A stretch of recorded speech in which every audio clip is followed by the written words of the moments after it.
বিসমিল্লাহির রহমানির রহিম। সম্মানিত সংসদ নেতা ও প্রধানমন্ত্রী, জনাব স্পিকার ও ডিপ্টি স্পিকার,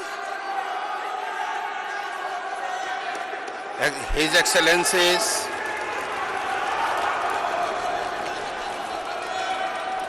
সম্মানিত সংসদ সদস্যবৃন্দ,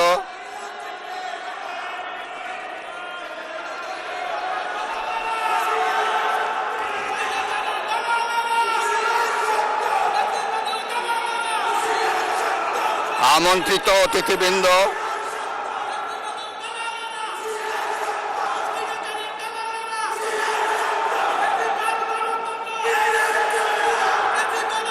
প্রিন্ট এবং ইলেকট্রনিক মিডিয়ার সম্মানিত সাংবাদিকবৃন্দ, আপনাদের সবাইকে জানাই আন্তরিক অভিনন্দন ও শুভেচ্ছা।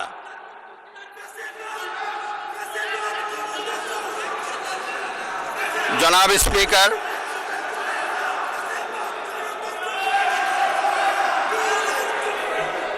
ত্রয়োদশ জাতীয় সংসদের এই উদ্বোধনী অধিবেশনে বাংলাদেশের ইতিহাসের এক ঐতিহাসিক মুহূর্ত।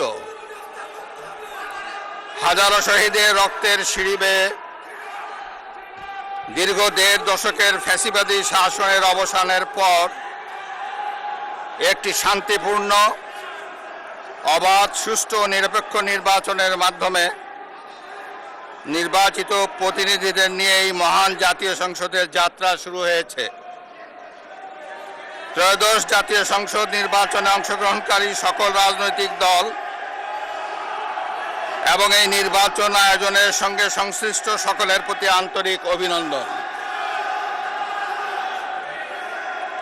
অবাধ, সুষ্ঠু ও নিরপেক্ষ নির্বাচন আয়োজনের জন্য নির্বাচন কমিশন, মাঠ প্রশাসন, আইন শৃঙ্খলা রক্ষাকারী বাহিনী সহ প্রজাতন্ত্রের কর্মচারীদের নিরলস পরিশ্রম এবং নির্বাচনে অংশগ্রহণকারী সকল রাজনৈতিক দল ও ব্যক্তি, আন্তরিক উদ্যোগ এবং সাধারণ জনগণের স্বতঃস্ফূর্ত অংশগ্রহণ গণতন্ত্রের ইতিহাসে একটি উজ্জ্বল দৃষ্টান্ত হয়ে থাকবে। বিএনপির চেয়ারম্যান জনাব তারেক রহমানের নেতৃত্বে বর্তমান জাতীয় সংসদে বিএনপি ও সমমনা দলগুলোর 2/3 বেশি আসনে বিপুল ভোটে জয়লাভ করেছে। জাতীয় সংসদে একটি শক্তিশালী বিরোধী দলের পাশাপাশি কয়েকজন স্বতন্ত্র সদস্যও রয়েছেন। আমি এই সংসদে আপনার মাধ্যমে প্রধানমন্ত্রী তারেক রহমান এবং তার নেতৃত্বে গঠিত নতুন সরকারকে আন্তরিক অভিনন্দন জানাচ্ছি। জাতীয় সংসদের সকল সদস্যের প্রতিও রইল আমার প্রাণ ঢালা শুভেচ্ছা ও অভিনন্দন। আমি মহান মুক্তিযুদ্ধের লাখো শহীদ এবং বীর মুক্তিযোদ্ধাদের শ্রদ্ধার সঙ্গে স্মরণ করছি। একই সাথে স্মরণ করছি বীরাঙ্গনা মা বোনদের এবং আমাদের সকল শহীদদের যারা বিভিন্ন গণতান্ত্রিক আন্দোলনে শহীদ হয়েছেন। স্বাধীনতার ঘোষক শহীদ রাষ্ট্রপতি জিয়াউর রহমান বীর উত্তম স্বাধীনতা এবং মুক্তিযুদ্ধের ইতিহাসের সকল নেতার অবদানকেও আমি শ্রদ্ধার সঙ্গে স্মরণ করছি। বাংলাদেশের 3 বারের নির্বাচিত সাবেক প্রধানমন্ত্রী ও বিএনপির সাবেক চেয়ারপারসন দেশনেত্রী বেগম খালেদা জিয়ার অবদানকে শ্রদ্ধার সঙ্গে স্মরণ করছি, যিনি দেশে সংসদীয় গণতন্ত্র প্রতিষ্ঠা করেছেন। গণতন্ত্র প্রতিষ্ঠার লড়াইয়ে প্রতিবার সামনের কাতারে থেকে আপোষহীন নেতৃত্ব দিয়েছেন। জনাব স্পিকার, বাংলাদেশের গণতন্ত্রের ইতিহাসে 2024 সালের জুলাই আগস্ট মাসে ছাত্র জনতার গণ অভ্যুত্থান একটি গুরুত্বপূর্ণ ঘটনা। কোটা সংস্কার আন্দোলন থেকে এক পর্যায়ে এটি ফ্যাসিবাদ বিরোধী আন্দোলনের রূপ নেয়। দেশের ছাত্র জনতা, কৃষক, শ্রমিক, শিক্ষক, সাংবাদিক, বুদ্ধিজীবী, প্রবাসী তথা সকল শ্রেণী পেশার মানুষ গণতন্ত্রের পক্ষে রাজনৈতিক দলসহ সকলের সম্মিলিত আন্দোলনের ফলে 2024 সালের 5ই আগস্ট তৎকালীন ফ্যাসিস্ট সরকারের পতন ঘটে। হাজারো শহীদের রক্তের উপর দিয়ে তাবেদার ও ফ্যাসিবাদ মুক্ত নতুন গণতান্ত্রিক বাংলাদেশের সূচনা হয়। আমি 2024 সালের জুলাই আগস্ট ছাত্র জনতার গণ অভ্যুত্থানে শহীদ ও আহতদের এবং দীর্ঘ 1.5 দশকের ফ্যাসিবাদী শাসন আমলে গুম, খুন, বিচার বহির্ভূত হত্যাকাণ্ড এবং ফ্যাসিবাদ বিরোধী আন্দোলনে নির্যাতন ও নিপীড়নের শিকার সাধারণ মানুষ ও রাজনৈতিক দলের সদস্যবৃন্দকে কৃতজ্ঞতার সঙ্গে স্মরণ করছি, যাদের অসামান্য ত্যাগের মাধ্যমে বাংলাদেশ ফ্যাসিবাদ মুক্ত হয়ে গণতন্ত্রের পথে যাত্রা শুরু করেছে। সকলকে জানাই আমার আন্তরিক শ্রদ্ধা। 2024 সালের গণ অভ্যুত্থানে সহস্রাধিক মানুষ শহীদ হয়েছেন। নারী, পুরুষ, শিশু সহ আহত ও পঙ্গু হয়েছেন কমপক্ষে 30,000 মানুষ। 5 শতাধিক মানুষ চোখ হারিয়ে অন্ধত্ব বরণ করেছেন। 1971 সালের স্বাধীনতা অর্জনের যুদ্ধ, 2024 সালের দেশ এবং জনগণের স্বাধীনতা রক্ষার যুদ্ধ সহ এ যাবৎকাল দেশের ইতিহাসের সকল গণতান্ত্রিক আন্দোলনের শহীদদের আকাঙ্ক্ষিত বাংলাদেশ প্রতিষ্ঠার লক্ষ্যে সরকার কার্যক্রম অব্যাহত রেখেছে। 2024 সালে ছাত্র জনতার গণ অভ্যুত্থানে আহতদের দেশের বিভিন্ন হাসপাতালে চিকিৎসা চলমান রয়েছে। 137 জন গুরুতর আহত জুলাই যোদ্ধাকে উন্নত চিকিৎসার জন্য বিদেশে পাঠানো হয়েছে। আহতদের 12,043টি স্বাস্থ্য কার্ড দেওয়া হয়েছে। 1971 সালের বীর মুক্তিযোদ্ধা ও 2024 সালের জুলাই যোদ্ধাদের চিকিৎসা সহায়তা ও ভাতা অনলাইন ব্যাংকিং সিস্টেমে পরিচালিত হচ্ছে। সরকার জুলাই গণ অভ্যুত্থানের ইতিহাস সংরক্ষণ, গবেষণা, উন্নয়ন দিবস উদযাপন সহ নানামুখী কার্যক্রম ও বাস্তবায়ন করে যাচ্ছে।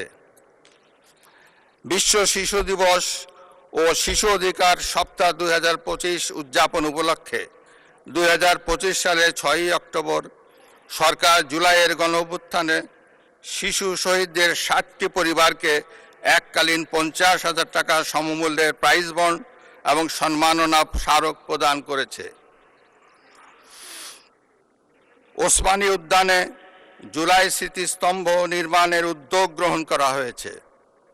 জুলাই আগস্ট গণ অভ্যুত্থানের শহীদদের স্মরণে শহীদি মৃত্যুর নির্দিষ্ট স্থানে স্ট্রিট মেমোরি স্ট্যাম্প স্থাপনের উদ্যোগ গ্রহণ করা হয়েছে। শহীদদের কবর সংরক্ষণ করা হয়েছে। জুলাই শহীদদের স্মৃতি অম্লান রাখতে জুলাই অভ্যুত্থানের স্মৃতি জাদুঘর এবং 64টি জেলায় স্মৃতিস্তম্ভ স্থাপন করা হয়েছে।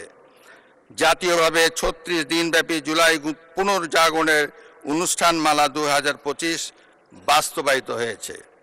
জনাব স্পিকার, আজ এই মহান সংসদে আমি অন্তর্বর্তীকালীন সরকারের কার্যক্রম এবং বর্তমান সরকারের কার্যক্রম ও পরিকল্পনার সারসংক্ষেপ তুলে ধরছি। তবে বক্তব্যের বিস্তারিত সংসদ সদস্যদের সামনে লিখিতভাবে উপস্থাপিত হয়েছে। জনাব স্পিকার, বর্তমান বৈশ্বিক অর্থনীতি এবং অস্থিতিশীল সময় অতিক্রম করছে। বাংলাদেশের সামষ্টিক অর্থনৈতিক পরিস্থিতি 2023-24 অর্থ বছরের তুলনায় 2024-25 অর্থ বছরে অনেকটা স্থিতিশীল রয়েছে। রেমিটেন্স সহ আরও কয়েকটি সূচক ইতিবাচক ধারায় ফিরতে শুরু করেছে। 2025-26 অর্থ বছরে অর্থনৈতিক পরিস্থিতি আরও সুদৃঢ় হবে বলে সরকার আশা করে। একদিকে বিশ্বে যুদ্ধ পরিস্থিতি এবং অপর দিক থেকে মুদ্রাস্ফীতি, রাজস্ব জিডিপির নিম্ন হার, এ ধরনের বিদ্যমান পরিস্থিতিতে দেশের অর্থনীতিতে নানা চ্যালেঞ্জ রয়েছে। পয়েন্ট টু পয়েন্ট মূল্যস্ফীতি 2025 সালের জানুয়ারি মাসে 9.94% থেকে হ্রাস পেয়ে 2026 সালের জানুয়ারি মাসে 8.58% দাঁড়িয়েছে। আশা করা যায় পরবর্তী মাসগুলোতে মূল্যস্ফীতি হ্রাসের ধারা অব্যাহত থাকবে। তৈরি পোশাক খাত থেকে গত এক বছরে 39.35 বিলিয়ন ইউএস ডলার অর্জিত হয়েছে। 2024-25 অর্থ বছরে রপ্তানি 8.60% বৃদ্ধি পেয়ে 48,300 মিলিয়ন ইউএস ডলারে দাঁড়িয়েছে। 2026 সালের 19 ফেব্রুয়ারি বৈদেশিক মুদ্রা রিজার্ভ দাঁড়িয়েছে 34.78 বিলিয়ন ইউএস ডলার। বর্তমান সরকার আরও নতুন রপ্তানি খাত এবং রপ্তানি বাজার আরও সম্প্রসারিত করার লক্ষ্য নিয়ে সুনির্দিষ্ট কর্মসূচি বাস্তবায়নের কার্যক্রম শুরু করেছে।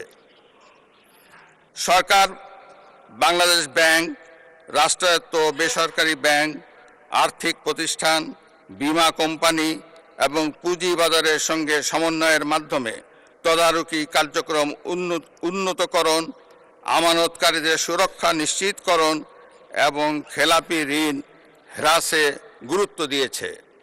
বর্তমান সরকার ব্যাংক খাতে সুশাসন, মুদ্রাস্ফীতি নিয়ন্ত্রণ, সুদের হার যৌক্তিকরণ এবং জনগণের আস্থা ফিরিয়ে আনার জন্য কার্যকর নীতি প্রণয়ন করবে বলে আশা রাখি।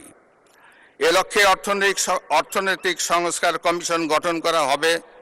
পুঁজিবাজারের সংস্কারের জন্য একটি পুঁজিবাজার সংস্কার কমিশন গঠনের পাশাপাশি ফ্যাসিবাদের শাসন আমলে পুঁজিবাজারে সংগঠিত অনিয়মও তদন্ত করবে। জনাব স্পিকার, 2025-26 অর্থ বছরের এডিপি প্রণয়ন দেশের অর্থনৈতিক প্রবৃদ্ধি বজায় রাখা, বেকারত্ব হ্রাস, কর্মসংস্থানের সুযোগ সৃষ্টি, দরিদ্র বিমোচন, কৃষি ও শিল্পের উন্নয়ন, মানব সম্পদ উন্নয়ন এবং জীবনমান উন্নয়নে বিশেষ গুরুত্ব দেওয়া হয়েছে। বর্তমান সরকার অর্থনীতির গণতন্ত্রায়ন, অলিগার্কিক কাঠামো ভেঙে জনগণের অংশগ্রহণ নিশ্চিত করবে। ঋণ নির্ভর অর্থনীতিকে বিনিয়োগ নির্ভর অর্থনীতিতে রূপান্তরই হবে বর্তমান সরকারের মূল লক্ষ্য। কর্মসংস্থান সৃষ্টি ও সম্পদ তৈরিতে বিনিয়োগ নির্ভর অর্থনীতি হবে চালিকা শক্তি। বর্তমান সরকার 2034 সালের মধ্যে $1 ট্রিলিয়ন অর্থনীতি গড়ে তোলার লক্ষ্যমাত্রা নির্ধারণ করেছে। বাংলাদেশের কৃষি খাত, খাদ্য ও পুষ্টি নিরাপত্তা নিশ্চিতকরণ, কর্মসংস্থান সৃষ্টি, দারিদ্র্য হ্রাস এবং অর্থনৈতিক স্থিতিশীলতা অর্জনের গুরুত্বপূর্ণ ভূমিকা করছে। বর্তমান সরকার কৃষক ও কৃষি উন্নয়নকে অগ্রাধিকার দিয়ে কৃষক কার্ডের মাধ্যমে কৃষক ও কৃষির সার্বিক সুরক্ষা নিশ্চিত করার পদক্ষেপ গ্রহণ করেছে। বর্তমান সরকার ইতিমধ্যে 10,000 টাকা পর্যন্ত সুদসহ কৃষি ঋণ মওকুফ করার সিদ্ধান্ত ঘোষণা করেছে। এর ফলে 11 লাখেরও বেশি কৃষক সরাসরি উপকৃত হবে। জনাব স্পিকার, 2024 সালের গণঅভ্যুত্থানের উদ্দেশ্য ছিল ফ্যাসিবাদের পতন ঘটিয়ে জনগণের সরাসরি ভোটে জনগণের কাছে জবাবদিহিমূলক সরকার গঠনের মাধ্যমে একটি বৈষম্যহীন ন্যায়ভিত্তিক গণতান্ত্রিক রাষ্ট্র এবং সমাজ বিনির্মাণ। সেই লক্ষ্য অর্জনে ফ্যাসিবাদ পতন পরবর্তী সরকার কর্তৃক রাষ্ট্র মেরামতের অংশ হিসাবে জনগুরুত্বপূর্ণ খাত সংস্কারের লক্ষ্যে 11টি সংস্কার কমিশন গঠন করা হয়েছিল। বর্তমান সরকারও করব কাজ, গড়ব দেশ, সবার আগে বাংলাদেশ, এই স্লোগানকে উপজীব্য করে দলীয় নির্বাচনী ইশতেহার ঘোষণা করেছিল। ইশতেহারে রাষ্ট্র ব্যবস্থার সংস্কারের গণতন্ত্র, জবাবদিহিতা ও সুশাসন এই 3টি বিষয়কে অগ্রাধিকার দেওয়া হয়েছে। তবে সরকারের সকল পরিকল্পনা বাস্তবায়নের জন্য প্রয়োজন কঠোর হস্তে দুর্নীতি নিয়ন্ত্রণ এবং আইন শৃঙ্খলা পরিস্থিতির উন্নয়ন। এই দুইটি বিষয় নিয়ন্ত্রণে বর্তমান সরকার দৃঢ়তার সঙ্গে কাজ করছে। দেশে দুর্নীতি নিয়ন্ত্রণে বিএনপি সরকারের ট্র্যাক রেকর্ড রয়েছে। তৎকালীন আওয়ামী লীগ সরকারের বাংলাদেশকে দুর্নীতিতে চ্যাম্পিয়ন বানিয়ে 2001 সালের জুন মাসে ক্ষমতা থেকে বিদায় নিয়েছিল। 2001 সালের অক্টোবর মাসে পূর্ববর্তী সরকারের রেখে যাওয়া দুর্নীতিতে চ্যাম্পিয়ন বাংলাদেশের দায়িত্ব নিয়ে বেগম খালেদা জিয়ার নেতৃত্বাধীন সরকার দুর্নীতি দমনে কঠোর পদক্ষেপ গ্রহণ করে। এছাড়া দুর্নীতি প্রতিরোধের লক্ষ্যে দুর্নীতি দমন কমিশন আইন 2004 প্রণয়ন করে। এর ফলে বিশ্বে দুর্নীতিতে চ্যাম্পিয়ন হওয়ার কলঙ্ক থেকে বাংলাদেশ মুক্তি পায়। 2006 সালের অক্টোবর মাসে বিএনপি যখন রাষ্ট্র ক্ষমতা থেকে বিদায় নেয়, তার অনেক আগেই বিশ্বে দুর্নীতিতে চ্যাম্পিয়নের কলঙ্ক থেকে মুক্ত হয়ে বাংলাদেশ এশিয়ার ইমার্জিং টাইগার হিসাবে স্বীকৃতি পায়। এবারও দুর্নীতি দমন এবং আইন শৃঙ্খলা নিয়ন্ত্রণই হবে বর্তমান সরকারের প্রথম এবং প্রধান অগ্রাধিকার। জনাব স্পিকার, দেশের অর্ধেকেরও বেশি নারী শক্তিকে রাষ্ট্র রাজনীতির মূলধারার বাইরে রেখে স্বনির্ভর বাংলাদেশ গড়ে তোলা সম্ভব নয়। নারীর অর্থনৈতিক ক্ষমতায়ন নিশ্চিত করতে বর্তমান সরকার নানামুখী পদক্ষেপ গ্রহণ করেছে। এরই অংশ হিসাবে বর্তমান সরকার দেশের প্রতিটি পরিবারের নারী প্রধানের নামে ফ্যামিলি কার্ড ইস্যু করার কার্যক্রম চালু করেছে।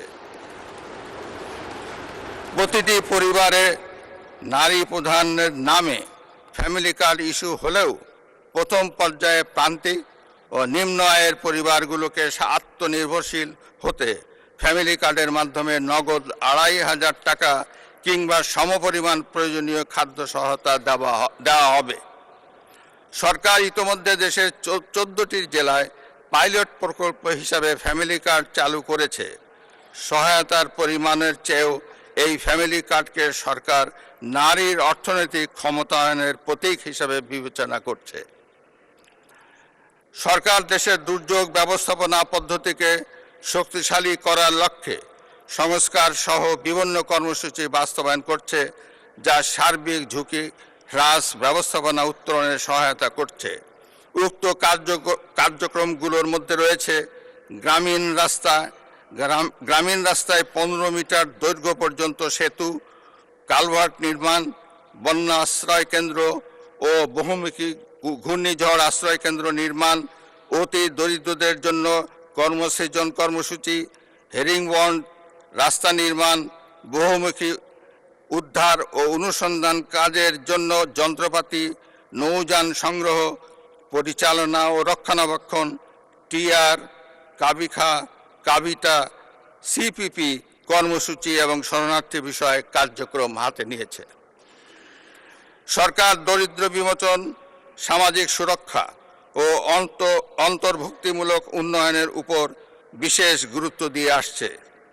দেশের প্রতিবন্ধী ব্যক্তি, বয়স্ক, বিধবা, স্বামী নিগৃহীতা নারী, দুস্থ ও অসহায় জনগোষ্ঠীর জন্য সামাজিক নিরাপত্তা, মানব সম্পদ উন্নয়ন ও পুনর্বাসনমূলক কার্যক্রমের আওতায় 1,30,00,000-এরও বেশি মানুষ উপকৃত হচ্ছেন। বর্তমান সরকার বিশেষ চাহিদা সম্পন্ন জনগোষ্ঠীর কল্যাণ নিশ্চিত করতে বিশেষায়িত স্বাস্থ্যসেবা ইউনিট ও স্কুল প্রতিষ্ঠা, কারিগরি শিক্ষায় স্কলারশিপ প্রদান করবে। তাদের সেবা নিশ্চিত করতে স্বতন্ত্র অধিদপ্তর গঠন করা হবে। জনাব স্পিকার, সাবেক প্রধানমন্ত্রী মরহুমা বেগম খালেদা জিয়া সরকারের সময় মেয়েদের অবৈতনিক শিক্ষা চালু করা হয়েছিল।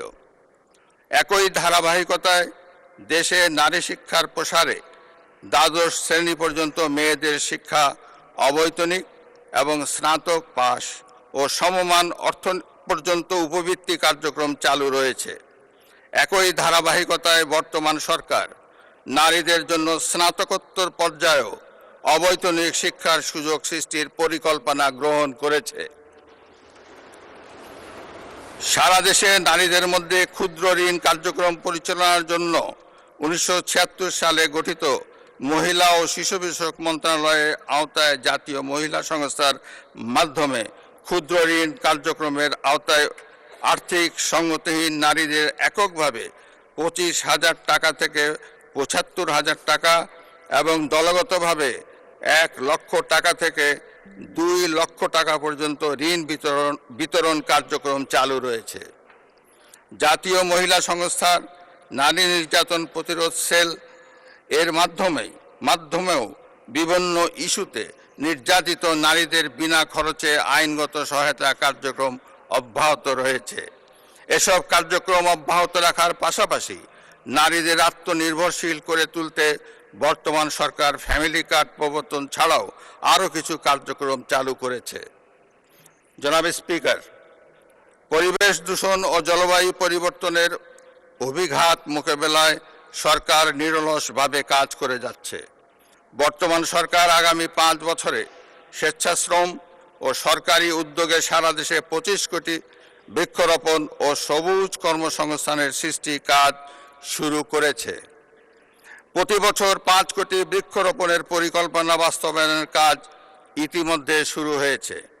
এই কর্মসূচি সুষ্ঠুভাবে বাস্তবায়ন করতে বৃক্ষ চারা উৎপাদনের জন্য 10,000 নতুন নার্সারি উদ্যোক্তা গড়ে তোলা হবে, যা 2.5 লক্ষাধিক কর্মসংস্থান তৈরি করবে।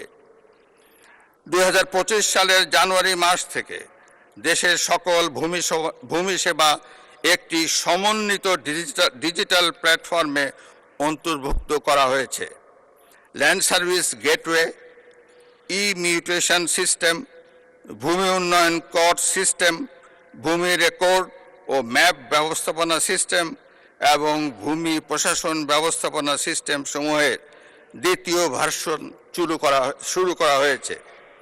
নাগরিকদের জন্য ভূমি সেবা সহায়তা নির্দেশিকা 2025 এবং ভূমি সেবায় অভিযোগ ব্যবস্থাপনা নির্দেশিকা 2026 প্রণয়ন করা হয়েছে। দেশের 889টি ভূমি সেবা সহায়তা কেন্দ্র এবং কল সেন্টার 16122 চালু করা হয়েছে। বর্তমান সরকার এসব কার্যক্রম সুসংগত ও সমন্বিত করে জনগণের হয়রানি রোধ এবং দ্রুত সেবা প্রাপ্তি নিশ্চিত করার কার্যক্রম চালু করেছে। সরকার ভূমি ব্যবস্থাপনাকে আধুনিক এবং সহজ করতে জনগণের কাছে অঙ্গীকারাবদ্ধ। জনাব স্পিকার, দেশের পানি সম্পদের ন্যায্য হিস্সা নিশ্চিত করতে বর্তমান সরকার বদ্ধপরিকর। তিস্তা মহাপরিকল্পনা এবং পদ্মা ব্যারেজ বাস্তবায়নের মাধ্যমে উত্তরাঞ্চল এবং দক্ষিণাঞ্চলের পানি নিরাপত্তা, বন্যা ও মরুকরণ প্রতিরোধ নিশ্চিত করা হবে। একই সঙ্গে বর্তমান সরকার শহীদ প্রেসিডেন্ট জিয়াউর রহমান প্রবর্তিত স্বেচ্ছাশ্রম খাল খনন কর্মসূচি পুনঃ বাস্তবায়নের মাধ্যমে সারা দেশে 20,000 কিলোমিটার নদী ও খাল খনন, পুনঃখনন ও পুনরুদ্ধারের বিষয়ে ইতোমধ্যে কাজ শুরু করেছে। বিদ্যমান বন্দর ব্যবস্থাপনাকে আরও কার্যকর করে চট্টগ্রামের সমুদ্র বন্দর, বিমানবন্দর, সামুদ্রিক এলাকা ও উপকূলীয় অঞ্চলের সম্ভাবনাকে কাজে লাগিয়ে বর্তমান সরকার চট্টগ্রামকে আঞ্চলিক লজিস্টিক হাব হিসাবে গড়ে তোলার লক্ষ্যে কার্যক্রম শুরু করেছে। চট্টগ্রাম বন্দরে জাহাজে ওয়েটিং টাইম 0 পর্যায়ে রাখা গেলে বন্দর ব্যবস্থাপনায় কাঙ্ক্ষিত উন্নয়ন সাধিত হবে বলে সরকার আশা করে। সরকার গ্রামীণ ও নগর অবকাঠামো উন্নয়ন, নিরাপদ পানি সরবরাহ, স্যানিটেশন ও হাইজিন এবং স্থানীয় সরকার প্রতিষ্ঠানসমূহকে শক্তিশালী করার মাধ্যমে জনগণের দোরগোড়ায় সেবা পৌঁছে দেওয়ার চেষ্টা করছে। এলজিইডির মাধ্যমে সড়ক উন্নয়ন ও ফুটপাত, সেতু ও কালভার্ট, সাইক্লোন শেল্টার এবং উপজেলা কমপ্লেক্স ভবন নির্মাণ এবং সম্প্রসারণ করা হচ্ছে। পার্বত্য চট্টগ্রাম অঞ্চল এবং অঞ্চলের জনগোষ্ঠীর আর্থসামাজিক অগ্রগতি, অবকাঠামো এবং অন্যান্য খাতসমূহ টেকসই উন্নয়নের লক্ষ্যে সরকার নিরলসভাবে কাজ করে যাচ্ছে। পার্বত্য চট্টগ্রাম অঞ্চলের উন্নয়ন ও নিরাপত্তার ক্ষেত্রে শহীদ রাষ্ট্রপতি জিয়াউর রহমানের ভূমিকা ছিল অপরিসীম। তিনিই প্রথম পাহাড়ি জনগোষ্ঠী ও সরকারের মধ্যে চলমান সংঘাত নিরসনের জন্য শান্তির উদ্যোগ গ্রহণ করেন এবং উন্নয়নের ধারা অব্যাহত রাখেন।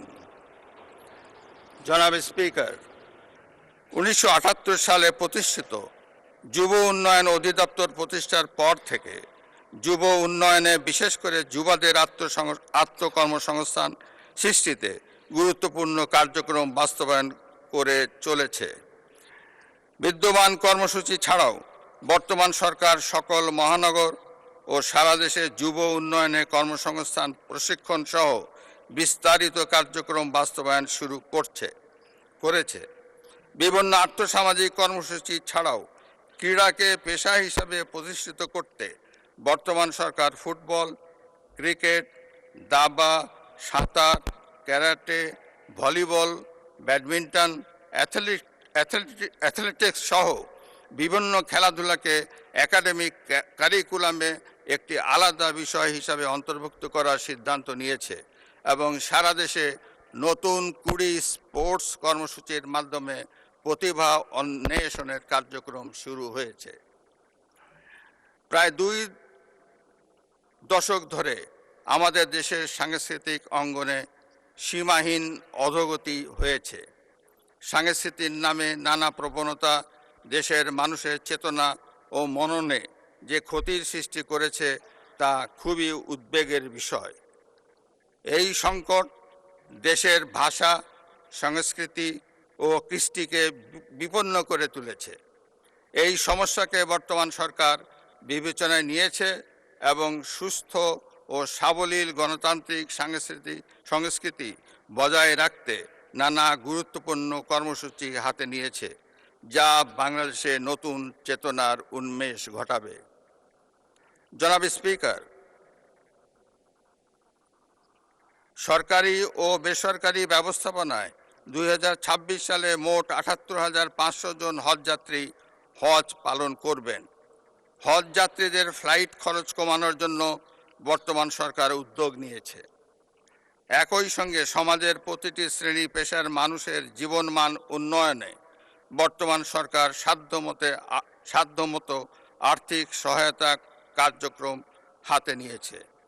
এরই অংশ হিসাবে সরকার দেশের 3.5 লক্ষাধিক মসজিদের খতিব, ইমাম, মুয়াজ্জিন সাহেবদের সরকারি ব্যবস্থাপনায় ধারাবাহিকভাবে মাসিক সম্মানী প্রদানের কার্যক্রম শুরু করেছে। পবিত্র রমজান মাসের থেকেই এই উদ্যোগ ধারাবাহিকভাবে বাস্তবায়নের কাজ শুরু হয়েছে। জনাব স্পিকার, প্রায় 7.5 কোটি কর্মক্ষম জনগোষ্ঠীর জন্য শোভন কর্মসংস্থান সৃষ্টি এবং শ্রমিক অধিকার ও জীবনমান উন্নয়ন নিশ্চিত করা সরকারের অঙ্গীকার। বর্তমান সরকার বিদ্যমান শ্রমবাজার সংরক্ষণের পাশাপাশি নতুন শ্রমবাজার সৃষ্টি সুনির্দিষ্ট পরিকল্পনা গ্রহণ করেছে। দেশব্যাপী কর্মসংস্থান সৃষ্টির লক্ষ্যে জেলা ও উপজেলা পর্যায়ে সরকারি এমপ্লয়মেন্ট এক্সচেঞ্জ চালু করা হবে।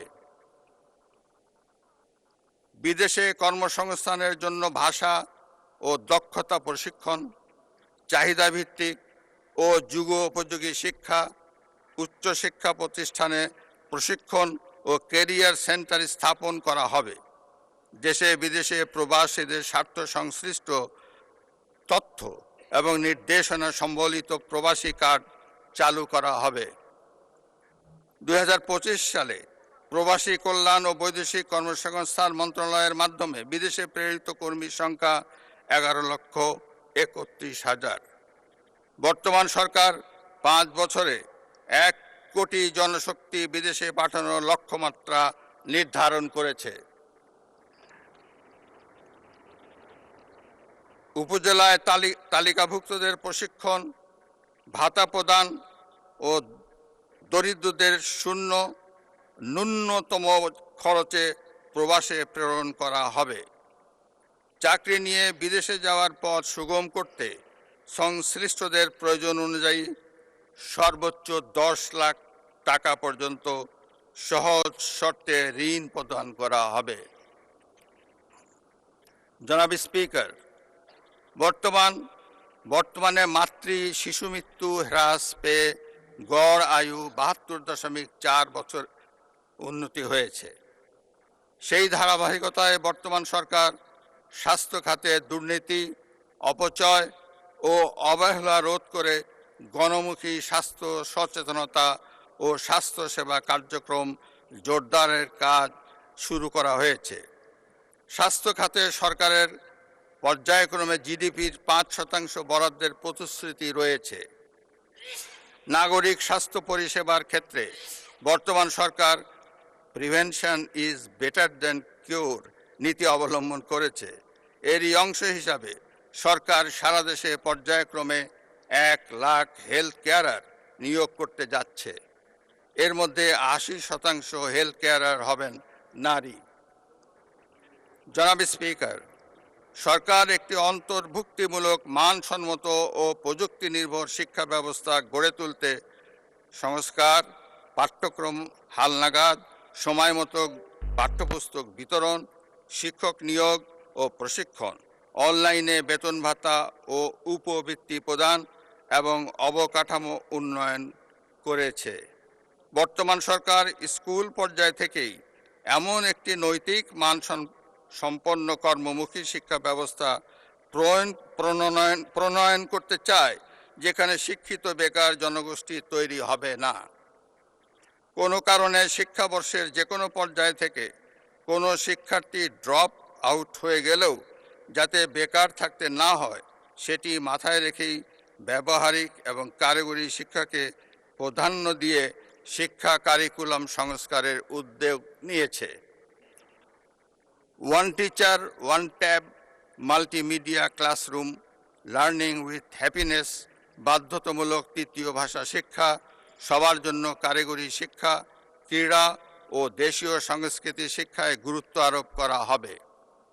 রাষ্ট্রীয় দিবসগুলোতে প্রাথমিক ও মাধ্যমিক স্কুল এবং মাদ্রাসা শিক্ষকদের আমন্ত্রণ জানানো হবে। তথ্য ও সম্প্রচার মন্ত্রণালয় বর্তমান কার্যক্রমকে সর্বাধুনিক তথ্য নির্ভর করে ঢেলে সাজানো হবে। প্রচলিত গণমাধ্যমের পাশাপাশি নিউ মিডিয়াকে অগ্রাধিকার ভিত্তিতে ব্যবহার করা হবে। জনগণের তথ্য প্রাপ্তির অধিকারকে নিশ্চিত করার পাশাপাশি অপতথ্য রোধে উদ্যোগ নেওয়া হবে। আধুনিক প্রযুক্তি নির্ভর বাংলাদেশ বিনির্মাণ, উন্নত টেলিযোগাযোগ সেবা এবং নিরাপদ ও টেকসই প্রযুক্তির উন্নয়ন নিশ্চিতকরণে সরকার কাজ করছে। বর্তমান সরকার তথ্য ও প্রযুক্তি খাতকে বিশেষ অগ্রাধিকার প্রাপ্ত খাত এবং দেশের অর্থনৈতিক প্রবৃদ্ধি নতুন চালিকা শক্তি হিসাবে চিহ্নিত করেছে। এ লক্ষ্য পূরণে সরকার বাংলাদেশকে বৈশ্বিক পর্যায়ে একটি অন্যতম এআই হাব এবং হার্ডওয়্যার উৎপাদন কেন্দ্রে পরিণত করবে। এই খাতে 10 লক্ষ নতুন কর্মসংস্থান সৃষ্টি, সবার জন্য দ্রুত ও নির্ভরযোগ্য ইন্টারনেট সেবা নিশ্চিত করা হবে। পেপ্যাল সহ প্রযুক্তি নির্ভর ক্যাশ লাইট অর্থনীতি, ক্লাউড ফাস্ট প্রযুক্তির আওতায় দেশে প্রথম এআই চালিত ডেটা সেন্টার স্থাপন এবং বাংলাদেশকে গুগল, ফেসবুক, অ্যামাজন ও মাইক্রোসফটের মতো প্রতিষ্ঠান অ্যাজ ডেটা সেন্টার হবে হিসাবে গড়ে তোলার উদ্যোগ নেওয়া হয়েছে। দেশের অর্থনীতিকে শক্তিশালী করার জন্য প্রতিবন্ধী সহ যুবক যুবতী, উদ্যোক্তা ও স্টার্ট আপদের জন্য প্রশিক্ষণ, অনুদান ও মেন্টরশিপ চালু করা হয়েছে। দেশব্যাপী ই সেবা প্রদানে ন্যাশনাল পোর্টাল ফ্রেমওয়ার্ক 2.0 চালুকরণ সহ ব্রডব্যান্ড কানেক্টিভিটিস, স্কুল ল্যাব, মুক্ত পাঠ, ই লার্নিং, ডিজিটাল স্বাক্ষর ও মাই গভ প্ল্যাটফর্মের মাধ্যমে নাগরিকদের সেবা সহজীকরণের পাশাপাশি অনলাইন সত্যায়ন, ই টিকেটিং ও এক পে সুবিধার প্রসারিত করা হয়েছে। বিনিয়োগ বান্ধব নীতি, স্টার্টআপ ও উদ্ভাবন ফান্ড, উন্মুক্ত প্রতিযোগিতা এবং সাশ্রয়ী সেবা প্রদান নিশ্চিত করা হবে। বন্ধ পাট কল সহ অন্যান্য কল কারখানা পর্যায়ক্রমে চালুর মাধ্যমে কর্মসৃজনের ব্যবস্থা করা হবে।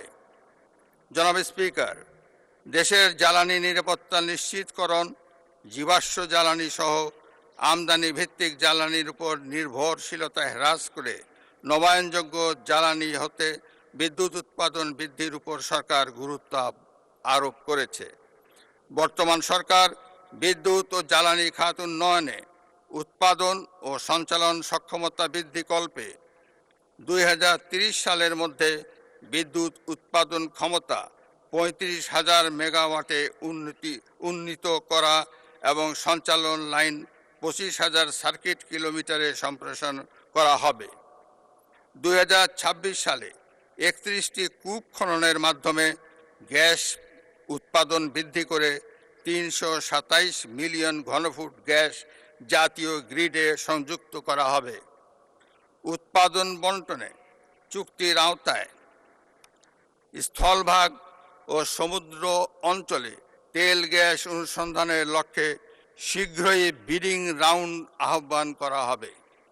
এছাড়া বাপেক্সকে শক্তিশালীকরণের লক্ষ্যে অতিরিক্ত 2টি রিগ ক্রয় সহ জনবলকে আধুনিক প্রশিক্ষণ দেওয়া হবে। জনাব স্পিকার, দেশের আর্থসামাজিক উন্নয়নে নিরাপদ, আধুনিক ও পরিবেশ বান্ধব সড়ক নেটওয়ার্ক গড়ে তুলতে সরকার কাজ করছে। বর্তমানে 22,724 কিলোমিটার মহাসড়কের মাধ্যমে রাজধানীর সঙ্গে দেশব্যাপী সংযোগ জোরদার করা হয়েছে। বর্তমান সরকার যোগাযোগ ও পরিবহন খাতে সড়ক পরিবহন ব্যবস্থা উন্নয়নের মাধ্যমে জাতীয় এক্সপ্রেসওয়ে গ্রিড গড়ে তুলবে। নৌ পরিবহন ব্যবস্থায় বৃত্তাকার জনপথ, নদী ও সমুদ্রবন্দর সংযোগ এবং আধুনিক ওয়াটার হাইওয়ে নির্মাণ করা হবে। সারা দেশে রেল যোগাযোগ ব্যবস্থা সম্প্রসারণ, রেল পরিচালনা আধুনিকায়ন এবং এক্সপ্রেস সার্ভিস বৃদ্ধি করা হবে। এই খাতে সরকারি বেসরকারি অংশীদারিত্ব, মেট্রো রেল ও দূরপাল্লায় বিশেষ ছাড়, মনোরেল এবং বুলেট ট্রেন সংযোগ স্থাপন করা হবে। বিমান পরিবহন ব্যবস্থায় নিরাপদ কার্গো ও হয়রানিমুক্ত যাত্রী সেবা নিশ্চিত করা হবে। ইতোমধ্যে হজ যাত্রীদের বিমান ভাড়া কমানোর উদ্যোগ নেওয়া হয়েছে। বর্তমান সরকার সড়ক নিরাপত্তা আইন ও দুর্ঘটনা রোধ, যাত্রী নিরাপত্তা, সড়ক পরিবহন বীমা এবং শ্রমিকদের ইউনিফর্ম নিশ্চিত করবে। পরিবহন ও যোগাযোগ ব্যবস্থার সমন্বিত পরিকল্পনা বাস্তবায়নের মাধ্যমে সারা দেশে যোগাযোগ ব্যবস্থাকে আধুনিকায়ন করার কার্যক্রম শুরু হয়েছে। এরই অংশ হিসাবে ইতিমধ্যেই যোগাযোগ এবং পরিবহন সংশ্লিষ্ট মন্ত্রণালয়গুলোর মধ্যে সমন্বয় সাধন করা হয়েছে। নিরাপদ, সাশ্রয়ী, আধুনিক ও পরিবেশ বান্ধব রেলওয়ে পরিবহন ব্যবস্থা নিশ্চিত করতে সরকার কাজ করছে। সারা দেশকে রেলওয়ে নেটওয়ার্কের আওতায় আনার পরিকল্পনা বাস্তবায়নের কাজ এগিয়ে চলছে। যাত্রী সেবার মান উন্নয়নে টিকিটিং আধুনিকীকরণ, কমিউটার ট্রেন চালু ও নারীদের জন্য পৃথক কোচ সংরক্ষণ করা হয়েছে। অবৈধ দখলকৃত ভূমি উদ্ধার ও বরাদ্দ প্রদান, রেলওয়ে ট্রেনিং একাডেমি আধুনিকীকরণ, ব্রড গেজ ও মিটার গেজ লোকোমোটিভ ওয়াগন ও লাগেজ ভ্যান সংগ্রহ করা হয়েছে। বর্তমান সরকার 2034 সালের মধ্যে বাংলাদেশকে দক্ষিণ ও দক্ষিণ পূর্ব এশিয়ার অন্যতম প্রধান এভিয়েশন হাব ও দেশি বিদেশি পর্যটকদের জন্য বাংলাদেশকে আকর্ষণীয় পর্যটন গন্তব্যে রূপান্তরের উদ্যোগ নিয়েছে। ইতোমধ্যে জাতীয় পর্যটন দিবসকে গ শ্রেণী থেকে খ শ্রেণীতে উন্নীত করা হয়েছে। হজরত শাহজালাল আন্তর্জাতিক বিমানবন্দরের 3য় টার্মিনাল সহ অন্যান্য অবকাঠামো নির্মাণের প্রথম পর্যায়ে প্রকল্পের কাজ প্রায় সমাপ্ত হয়েছে। বর্তমান সরকার খুব শীঘ্রই তা চালুর উদ্যোগ নিচ্ছে। জনাব স্পিকার, মেরিটোক্রেসির মাধ্যমে বাংলাদেশ বিনির্মাণে প্রশাসনিক সংস্কার কমিশন গঠন ও বাংলাদেশ সরকারি কর্ম কমিশনকে শক্তিশালীকরণ, জবাবদিহিমূলক ও দলীয়করণ মুক্ত জনপ্রশাসন প্রতিষ্ঠা করা হবে। সরকারি চাকরিতে সরাসরি নিয়োগের ক্ষেত্রে বয়সসীমা 30 থেকে 32 বছর নির্ধারণ করা হয়েছে। জনাব স্পিকার, বিতাড়িত ফ্যাসিবাদী শাসন আমলে আইন শৃঙ্খলা রক্ষাকারী বাহিনীকে দলীয় বাহিনী হিসাবে ব্যবহার করা হয়েছিল। বর্তমান সরকার আইন শৃঙ্খলা রক্ষাকারী বাহিনীকে সম্পূর্ণ পেশাদার, আধুনিক এবং দক্ষ বাহিনী হিসাবে গড়ে তুলতে বদ্ধপরিকর। সেবাবান্ধব পুলিশ গঠন, পুলিশের নৈতিক মনোবল পুনর্গঠন, অনলাইন অভিযোগ দায়ের ব্যবস্থা সম্প্রসারণ, পুলিশ কমিশন অধ্যাদেশ পুনর্নিরীক্ষণ করা হবে। দেশের আইন শৃঙ্খলা রক্ষা এবং পুলিশের সক্ষমতা বাড়াতে বর্তমান সরকার পুলিশে আরও 4000 সাব ইন্সপেক্টর এবং 10,000 নতুন কনস্টেবল নিয়োগ দিবে। একই সঙ্গে পুলিশ সার্জেন্টের 180 শূন্য পদে নিয়োগ চূড়ান্ত করবে। দেশে কারাগার ব্যবস্থাপনার অংশ হিসাবে 5টি নতুন কারাগার চালু করা হয়েছে।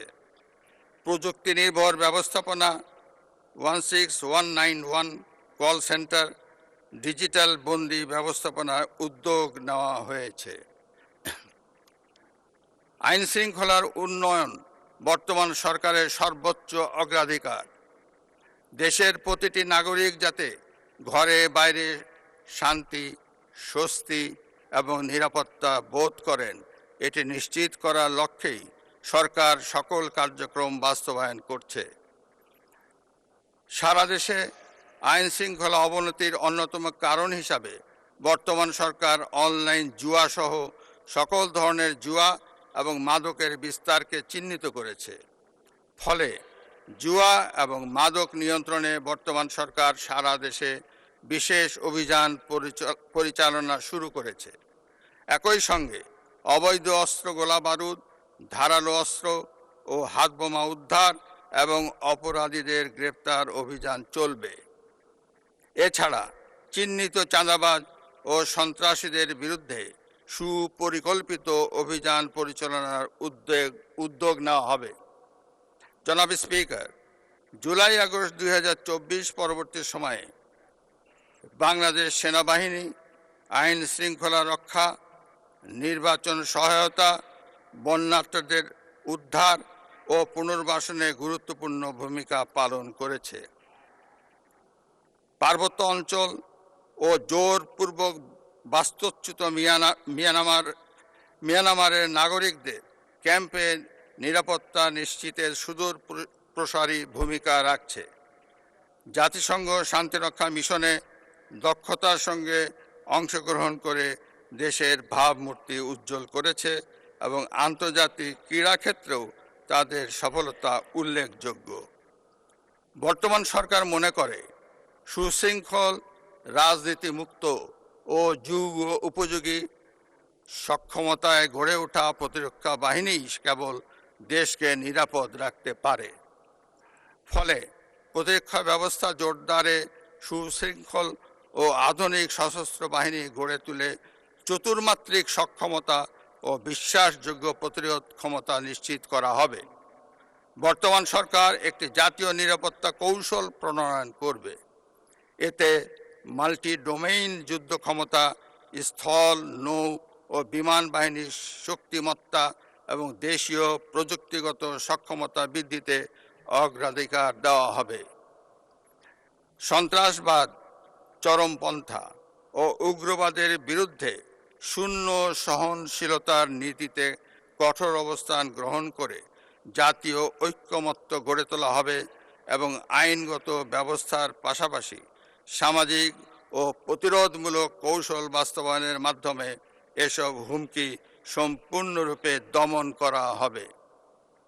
জনাব স্পিকার, আইনের শাসন প্রতিষ্ঠা করার লক্ষ্যে সরকার অঙ্গীকারবদ্ধ।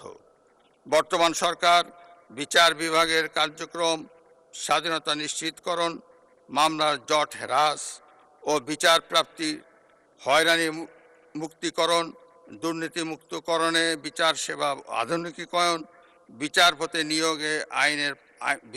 নিয়োগ আইন প্রণয়ন, জুডিশিয়াল কমিশন গঠন, সুপ্রিম জুডিশিয়াল কাউন্সিল ব্যবস্থার ধারাবাহিকতা রক্ষায় কাজ করে যাচ্ছে।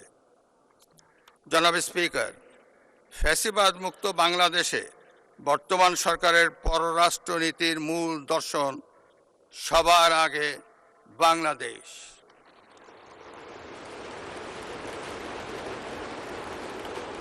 দেশের স্বাধীনতা, সার্বভৌমত্ব, ভৌগোলিক অখণ্ডতা, জাতীয় স্বার্থ, জাতীয় নিরাপত্তা এবং জনগণের কল্যাণ সর্বাগ্রে প্রাধান্য পাবে। সকল রাষ্ট্রের সঙ্গে সমতা, ন্যায্যতা, বাস্তবধর্মী পারস্পরিক স্বার্থের স্বীকৃতি ভিত্তিক এবং আন্তর্জাতিক বিধিবিধান অনুযায়ী দ্বিপাক্ষিক ও বহুপাক্ষিক সম্পর্ক প্রতিষ্ঠা নীতি অনুসৃত হবে।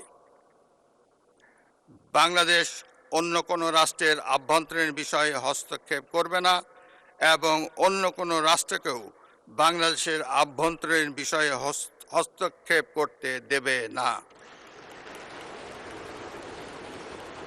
অর্থনৈতিক, বাণিজ্যিক ও অভিবাসন কূটনীতির উপর বিশেষ গুরুত্ব আরোপ করা হবে।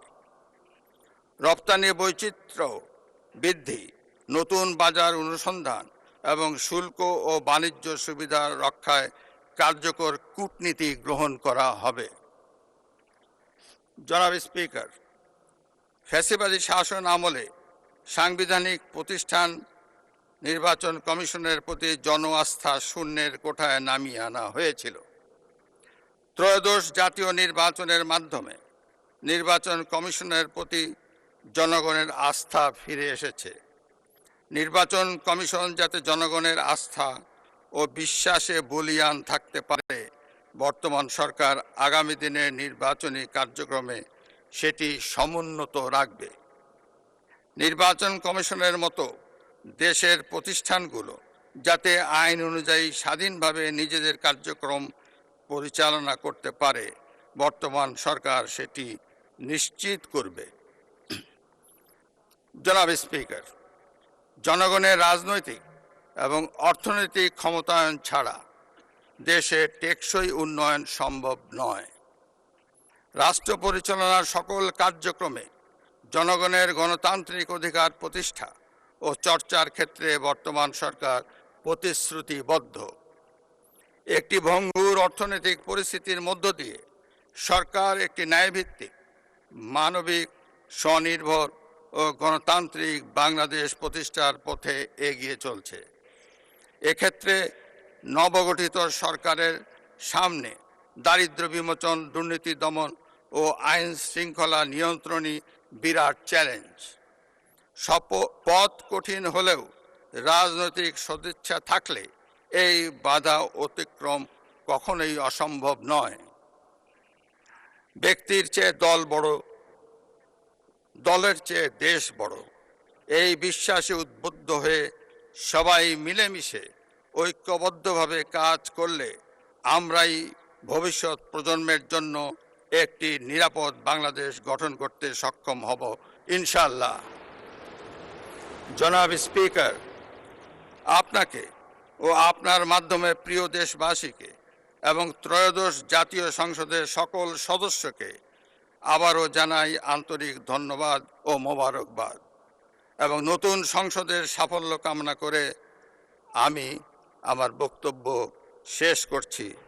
আল্লাহ হাফেজ। বাংলাদেশ জিন্দাবাদ।